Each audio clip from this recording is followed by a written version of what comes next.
இயேசு கிறிஸ்துவின் பரிசுத்த நாமத்தில் உங்களை அன்போடு வாழ்த்துகின்றேன். அன்புக்குரிய தேவ பிள்ளைகளே, ஒரு மனிதனின் சுபாவமானது மாற்றப்படும் பொழுது, மறுபிறப்பின் போதுதான் மனிதன் தேவ ஆலயமாக அவன் மாறுகிறான். இந்த அற்புதம் எப்படி நமக்குள் நிகழ்கிறது?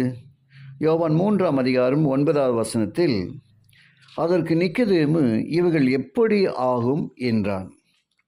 யோவான் 3ஆம் அதிகாரம் 14-17 வசனங்களிலே, சர்ப்பமானது மோசேயினால் வனாந்தரத்திலே உயர்த்தப்பட்டது போல மனுஷகுமாரனும் தன்னை விசுவாசிக்கிறவன் எவனோ அவன் கெட்டு போகாமல் நித்திய ஜீவனை அடையும்படிக்கு உயர்த்தப்பட வேண்டும்.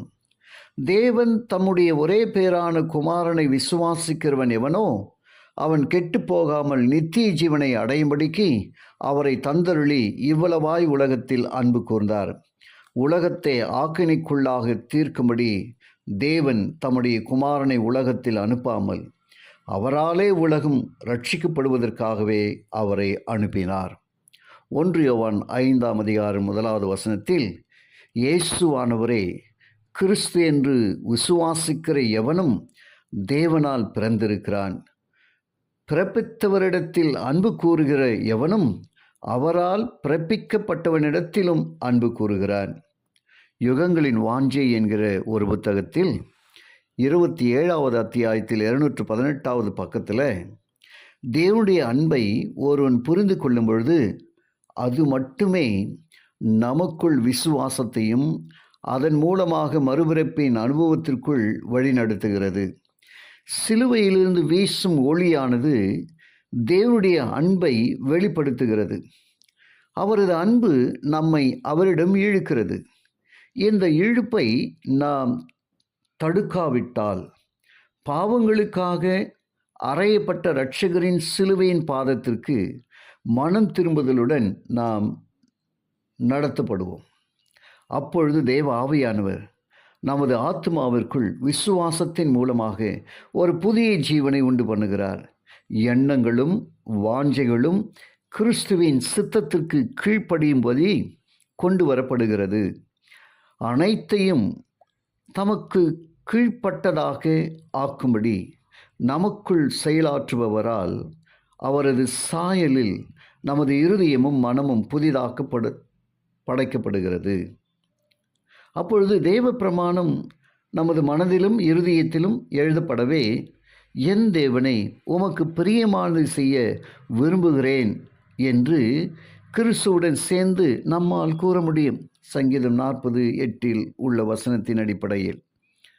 அப்படி என்றால், பிரியமான தேவஜனமே, மறுபிறப்பு அடைந்திருப்பதின் அடையாளம் என்ன? 1 யோவான் 3ஆம் அதிகாரம் 10வது வசனத்திலே, இதனாலே தேவனுடைய பிள்ளைகள் இன்னார் என்றும் பிசாசின் பிள்ளைகள் இன்னார் என்றும் வெளிப்படும். நீதியை செய்யாமலும் தன் சகோதரனில் அன்பு கூறாமலும் இருக்கிற எவனும் தேவனால் உண்டானவன் அல்ல.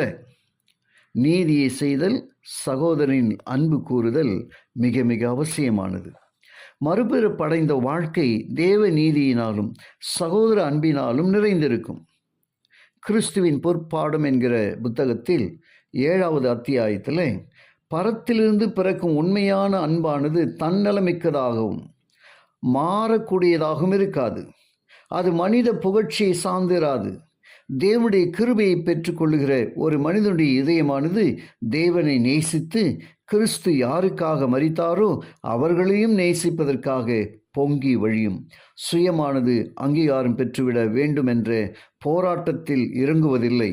பிரியப்படுத்தி நற்குணங்களை பாராட்டுகின்ற காரணத்தினால் அவர்கள் நேசியாமல் கிறிஸ்து அவர்களை கிரயப் பொருளாக கொண்டிருப்பது நிமித்தம் அவர்களை நேசிக்கிறான். தொடர்ந்து நாம் சத்தியத்தை தியானிப்போம், ஜெபிப்போம். கிருபையுள்ள நல்ல பிதாவே, உமக்கு நன்றி சொல்கிறோம். உம்முடைய வார்த்தையை கேட்ட ஒவ்வொருவரையும் ஆசீர்வதியும். இயேசுவின் வழியாக ஜெபிக்கிறேன் நல்ல பிதாவே, ஆமேன்.